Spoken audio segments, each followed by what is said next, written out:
भारत के पूर्व रक्षा मंत्री और समाजवादी पार्टी के संस्थापक नेताजी के नाम से प्रसिद्ध धरतीपुत्र मुलायम सिंह यादव के निधन की खबर सुन करके उनके चाहने वालों को बहुत ही गहरा चोट लगा है। निधन की खबर से सभी लोग दुखी हैं और आज नेताजी का अंतिम संस्कार उनके पैतृक गांव सेफई में किया गया। नेताजी के अंतिम दर्शन के लिए लाखों लाख की संख्या में लोग पहुंचे और नेताजी को श्रद्धासुमन अर्पित किया। कई वीआईपी और वीवीआईपी भी नेताजी के अंतिम संस्कार में शामिल हुए और देश के रक्षा मंत्री राजनाथ सिंह के साथ कई राज्यों के मुख्यमंत्री और कई बड़े उद्योगपति बाबा रामदेव से लेकर के कई बड़े अभिनेता और नेता भी सेफई गांव पहुंचे और नेताजी का अंतिम दर्शन किया और उन्हें श्रद्धासुमन अर्पित किया। देश के कोने कोने में नेताजी के चाहने वाले हैं और जो लोग सेफई नहीं पहुंच पाए थे, अंतिम दर्शन में नहीं भाग ले पाए, उन लोगों ने अपने ही जगह पर नेताजी के चित्र पर पुष्प अर्पित कर उन्हें श्रद्धासुमन अर्पित किया और उनके बीच किए गए कार्यों के बारे में लोगों के बीच में साझा किया।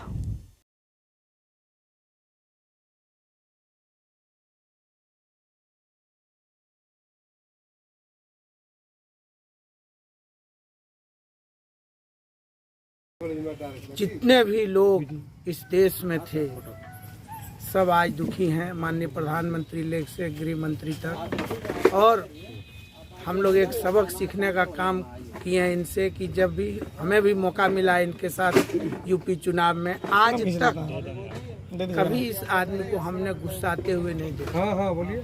दूसरी बात, मंच पर इनके खिलाफ लोग कभी इसने एक बात इन्होंने उस कार्यकर्ता को नहीं बोली। एक बार हम लोग इनके गए हुए थे गांव में, ये निकल रहे थे, मुख्यमंत्री थे और वहां का एसपी को बुला के बैठाए थे, तो गांव का लड़का बोला आप रुकिए, हमारा बात सुन लीजिए तब आप निकलिए।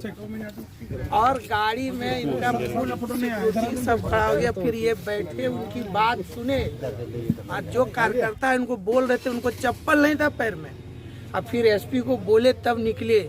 और आज तक इतनी बड़ी स्टेट, सैकड़ों देश यूपी से छोटा है हमारे देश दुनिया में, लेकिन उससे बड़ा स्टेट के मुख्यमंत्री रहे और इतना लोकप्रिय सिंगल आदमी एक साइकिल लेके निकले। और आज तक हमें नहीं लगता कि इस देश में उतना बड़ा पॉपुलर कोई लीडर हुआ है और न कोई होगा।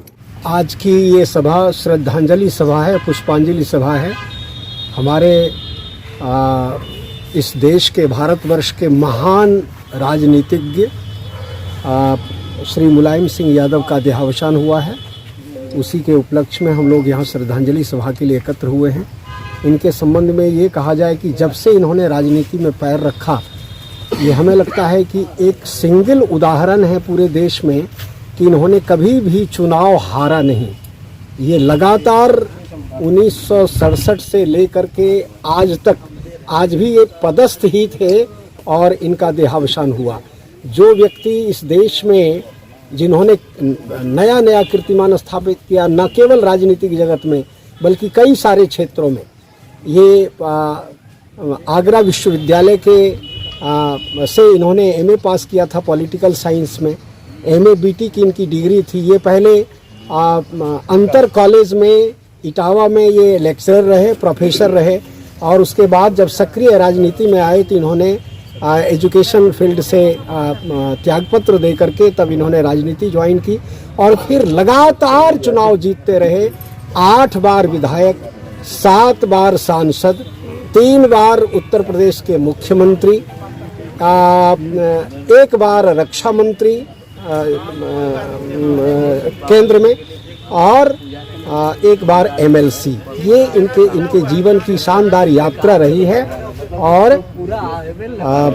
आज हम लोग सेना वाला भी इन्हीं ने ही पहले जब सैनिक शहीद होते थे तो केवल उनकी टोपी भेजी जाती उनके गृह यानी गांव में या उनके घर में, लेकिन पहली बार जब ये रक्षा मंत्री ने नियम बदल दिया कि नहीं, अब पार्थिव शरीर उनके परिवार तक जाएगा, उनके गांव गिराम के लोग, उनके परिवार के लोग उसको देखेंगे।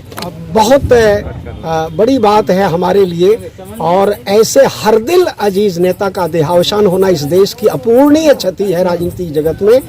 और जैसे विधायक जी ने कहा कि इसकी पूर्ति निकट भविष्य में संभव नहीं है, ठीक यह बात सत्य है कि इसके जैसे नेता न भूतो न भविष्यति, न पहले कभी हुए न भविष्य में होने की आशंका है। इस प्रकार के ये महान नेता इस देश के आज हमारे बीच नहीं रहे, हमें इस बात का घोर सदमा है और हम दुख व्यक्त करते हैं और उन्हीं को श्रद्धा सुमन अर्पित करने के लिए हम सारे यहाँ भाई एकत्र हुए थे।